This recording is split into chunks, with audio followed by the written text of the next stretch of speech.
น้ำมิกสังหรณ์เจอหูหนกมีเสียงฮังเก้นะอยู่ก็มีเสียงวิ่งอันนั้นก็มีเสียงเมียวๆฮังเก้ตีหูเขานะครับเนาะถ่อมตั้งในครับพอสั่งเปลี่ยนในยามหนูนะฮะ11 โมงกลางคืนต่อถึง12 โมง59 มินิกลางคืนนะพอสั่งมันเป็นไผ่ไส้เต็มีก้นเจอถึงเขานะครับเพราะมันเป็นไผ่กว่าเต็มีลองเสียงเงินเสียงคำนะครับพอมันเปลี่ยนมาในยามวูค่ะนะหลี1 โมงกลางคืนต่อถึง2 โมง59 มินิกลางคืนค่ะเพราะมันเป็นไผ่ไส้นะจางเต็มีซบเสียงนะครับเพราะมันเป็นไผ่กว่าเนี่ยมันมีลองตั้งมันนะครับเนาะพอสั่งปอมาในเปลี่ยนมาในยามเสือนะ3 โมงกลางคืนต่อถึง4 โมง59 มินินาเมืองเลียงนะอันนี้เนี่ยพอมเป็นไผ่ไส้นะฟังของจางตีหายนะครับพอมเป็นไฟกว่าจิตเจอห้อนไหมนะครับ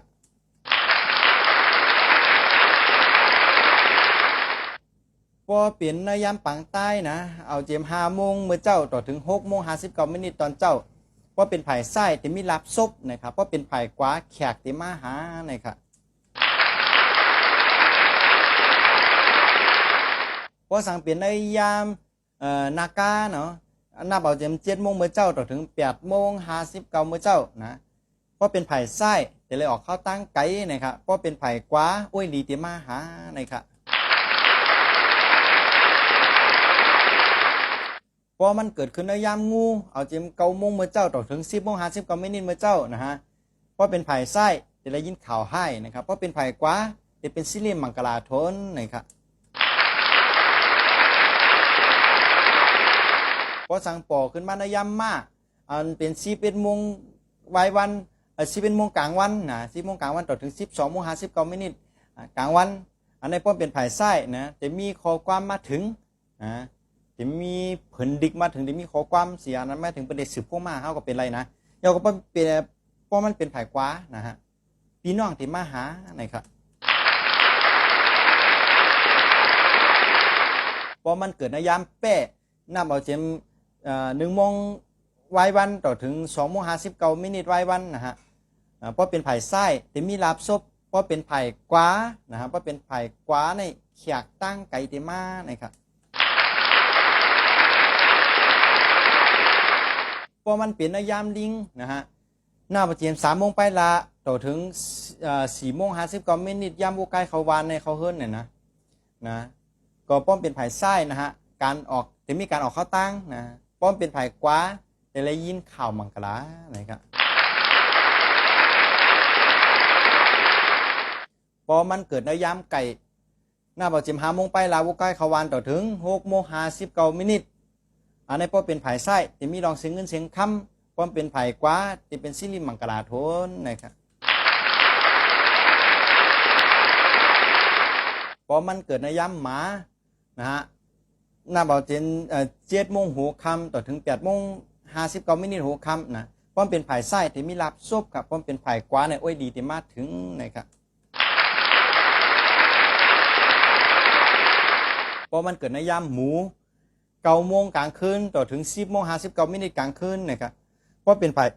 ผ่ไส้นะฮะแต่เป็นซิลิมังกรเพราะเป็นไผ่กว้านะแต่มีรับซบนะครับน้ำมิกสังหรณ์เจอตะข้อลองตั้งฝ่ายนาตามตีปีแก้มปู่หมอนอาจารย์กาปันเมื่อก่อนล่างสังหรณ์เป็นความรู้สึกว่ามีเมียวพิษเปิงอ่ำห้างเตียวและเตือนแต่มีลองตั้งเกิดขึ้นรวยอ่ำมีดีกว่าที่มาการนั่นก็ให้ขาหัวคออันเกี่ยวกับรวยน้ำมิกสังหรณ์เจอมีอยู่12 หัวคอปึงหลงว่าจะเป็นน้ำมิกสังหรณ์เจอนางตาต้งน้ำมิกสังหรณ์เจอหูหนกมีเสียงห้างกุ้ยอันนั้นพัดหอกับเมื่อกี้เนี่ยเนาะน้ำมิกสังหรณ์เจอหูเหลือดไม้น้ำมิกสังหรณ์เจอหน้าเหลือดไม้น้ำมิกสังหรณ์เจอเนื้อตุ้งน้ำมิกสังหรณ์เจอตื่นตุกเจอน่ะมีลองสีลองมาให้เขาตุกเจอเนี่ยนะเหมือนตื่นตุกเจอน่ะนะแล้วน้ำมิกสังหรณ์เจอขี้จามนะน้ำมิกสังหรณ์เจอเสื้อปั้นกันน่ะตีหาใส่เสื้อเล็กเสื้อโคกจันป้อมออกมันปั้นกันนะฮะน้ำมิกสังหรณ์เจอมุกไฟเกิดเสียงลังนะป้องเนี่ยนะแจกปกปั๊บนั่นน่ะน้ำมิกสังหรณ์เจอไฟเมียบมาลับ นั้นก็จะเป็นหันเดินหันลาววิ่งวิ่งว่องๆเนี่ยก็เจอค่ะเนาะแล้วก็น้ำมิกสังหรณ์จะมาเห่าค่ะเจอขิงจะเข้าเนี่ยมาเห่าน้ำมิกสังหรณ์เจอนกห้องเสียนสั้นนะครับอันมาเห่าเงาะ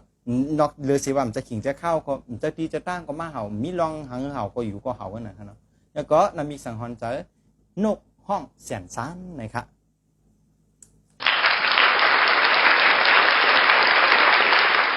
พอเขาลองนำมิกสังหรณ์เจอนะที่อาจารย์รัดมาทั้งหมดเนี่ยจ้างเตะเข้ากลุ่มมาอะไรค่ะอ๋อ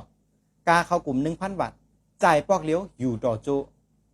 ตอนต่างเงาตรงนำมิกสังหรณ์จะโหในเขาอาจารย์ปัทมาวิชัยย้อนกึดยังไว้กันได้ก่อนค่ะตอนตาวันเมื่อไหนเหมือสงค่ะ